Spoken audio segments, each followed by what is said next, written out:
So I want to talk about misophonia and fake news. And there's a lot of it. There's a lot of blogs. There's a lot of, hell, even institutions and therapists that are just perpetuating false news and misophonia.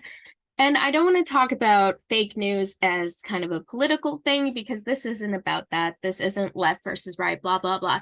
This is simply truth versus fiction. And the problem with misophonia is that a lot of people just simply do not know what it is. And a lot of news organizations will like read a blog post, literally just a blog post on the internet, and decide that they know what misophonia is. This is why chewing rage and things like that have kind of perpetuated through the blogosphere, and even reputable sites have called misophonia chewing rage, or why do you get angry when people chew, as though there aren't so many more triggers than that. And this is obviously frustrating for me as someone who's advocated for misophonia since like 2015, 2014, something like that. Because most of what I do is I try to change that message and to point to the actual science. Because once you get to this place where people think they understand misophonia, then you even get these scientists, like people doing papers, like maybe they're even just doing their thesis, stuff like that, who are actually focusing on misophonia as though it were chewing rage or as though it were OCD. And then you have people, even like researchers, trying treatments without even knowing what misophonia is, like trying CBT on people massively before they even know that misophonia is cognitive. And then they don't follow up. They don't see later if these people actually did better long term. Instead, they kind of just throw them to the wolves. And sure, they do a debriefing, but they don't do a follow-up debrief. They just assume, CBT works for something else, it should work for that. There's therapists writing articles on how CBT is good, even though there's no double-blind long-term studies, like blah, blah, blah, on misophonia. At the end of the day, there's a lot of noise out there, and it would be hard to be a person who knows nothing about misophonia to just type it in Google, say, what is misophonia? What can I do to help it? And then get back a bunch of results that lead them to places that can be harmful. Because some of these results might even be leading them to charlatans, to expensive treatments that do not work. And some of these people offering these resources should know better. They don't seem to. They don't seem to care. Some of them claim to be real journalists, and then they perpetuate these stereotypes and unscientific facts. And I mean, on our website, what you will hear is there is no treatment. Yes, coping skills can help. Coping skills are great, but it can be harmful to try things without evidence, because what we've heard from everybody with misophonia who's tried it is that exposure therapy made them worse. It made them uncomfortable. It felt like torture, like all these very strong words. Yet we still have even some experts that think that this works because, they've done it for OCD, they've done it for depression, they've done it for anxiety. Yeah, you've done it for cognitive disorders because it's cognitive behavioral therapy. Misophonia, for all we know at this point, is neurophysiological. It's in the brain. There's a motor basis even that we've learned from Kumar.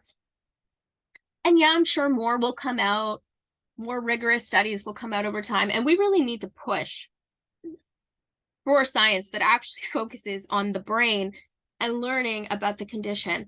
Like, let's talk about this. Let's talk about the fact that we still haven't had a study examining the trigger sounds in misophonia, the actual like sound waves itself of these sounds, despite the fact that people with misophonia all have similar triggers. Like, you don't hear of someone having this random trigger that you've never heard of. There's chewing, whistling, breathing, snapping. Kind of, these are just general. They're not all of them, like tapping fingers, swaying, even breathing, coughing, snoring, like lawnmowers, dog slicking. Like, it's very, very rare, if ever, that you hear of something that just no one's ever said before. Bass music, birds, like there's like this group of maybe 20 to 30 sounds that are very specific, yet no one's studying this. No one's putting the money there. I don't know where they're putting the money, honestly. Like there's been so much money going toward research, and yet as far as I'm concerned, we're not seeing any useful studies at this point. And well, it's disgusting, but what can I do? I'm not rich. I can't fund research. I wish I could do research because the sound study is really important, and there's just so much that could be done if the money was put there.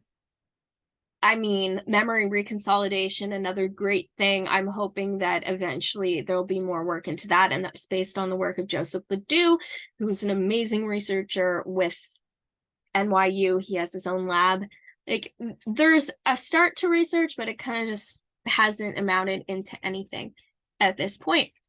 And if you'd read the news, it's even more hopeless, because the things you're reading are, oh, isn't this weird that this person is triggered by chewing or whistling? Like, you're reading this and they're basically laughing at us.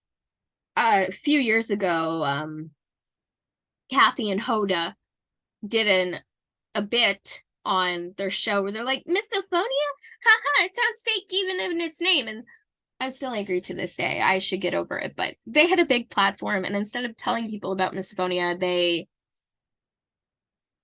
laughed at us. They abused us. They were the butt of a joke, which, whatever, it's fine. I have some other things I could say about that, but they're not appropriate. They're not nice. But so what can we do about this? Obviously, Misophonia International tries to put out better articles. We're not perfect. We're human. We try to talk to clinicians. We try to talk to researchers. We try to talk to, first and foremost, sufferers. I'm a sufferer. Other people we've had engaged on the website are sufferers. Sorry, there's a cat. Like, we just need to talk to each other, the researchers, the clinicians, the people with misophonia, because together we have a larger picture of what this really is. And not only that, we can give a voice and we can say, look, this did not work. Stop doing it. Because when you see researchers that are like researching CBT for misophonia, and obviously research has to happen, but then you see that they're not doing follow-ups. They're just like, look, in their little follow-up, they like 10 minutes later, they said this helped. And it's like, okay, fine. Where's the year follow-up where you ask, hey, did this treatment actually work over time? Was it ongoing results? And they don't do that because, well, A, it's expensive. B, it's a lot of work. It's a lot of work to constantly check things, because what a researcher does, they get funding for a duration of a project. Honestly, the funding's usually not a lot. They got to pay people in the lab with the funding. It's only for short times. They want to do the research study, get their approval for their IRB, independent review board, especially where it's humans. Then they want to just do their study. They want to analyze it. They want to do the results, do their debriefing, and then pump it out in the world and let it be, because they got to move on to the next funding, the next study. But what this does is it stops these researchers from kind of sitting back and reviewing a year later. Hey, did this work? There's not enough of that, because then we get these preliminary results that say, hey, yeah, it worked in that moment. But what if it's working because this person just felt so hopeful that they were trying to help misophonia like they never had hope before? And it's like this false sense of understanding, because they are validated that someone who was a researcher said their misophonia was real. There's psychoeducation. They've learned more about themselves and their bodies. The CBT may work briefly in the moment because all these other factors are coming in where you're finally feeling like somebody gets it. But then come 10, 20, 30 days later, it's not lasting because CBT doesn't change the physiological nature of the disorder. And I mean, not an expert, not a therapist yet. Someday I will be, but still, even at this point, there are no experts. If someone like comes out and says, I'm an expert, run for the hills, because we are so early in this disorder that people need to learn. And as it comes from the media, I've been writing for years about misophonia on like HuffPost, Thought Catalog, Different Brains, The Mighty, I don't know, a few more of them. And at the end of the day, all I could do was present a voice myself. But with that said, there's still going to be articles that suck. And the best thing that people can do is just kind of spread knowledge, read the actual research papers, question who wrote the paper, why they wrote it, where their funding came from, was there a follow-up? Like, the point of science isn't just to blindly accept what you read. And anyone who says that clearly doesn't understand science. You need to be critical. Critical thought is important. And even my own videos, my own content, don't just digest them and be like, oh, blah, blah, blah, they're an authoritative source, because no one is. We're all learning, we're all growing. But what I can tell you is there is a lot of bad content out there. There are a lot of people that even want to make money, whether that's in the form of clickbaity articles of, let's laugh at these people who hate chewing, or if there's people who are more insidious and they're trying to make money off this disorder. And I hate to say it, but some of those people do have degrees, so we have to be extra diligent. And if someone tries to sell you a bill of goods of treatment, please, please don't listen. Unless, of course, it's simply coping skills and they acknowledge the fact that there is no treatment.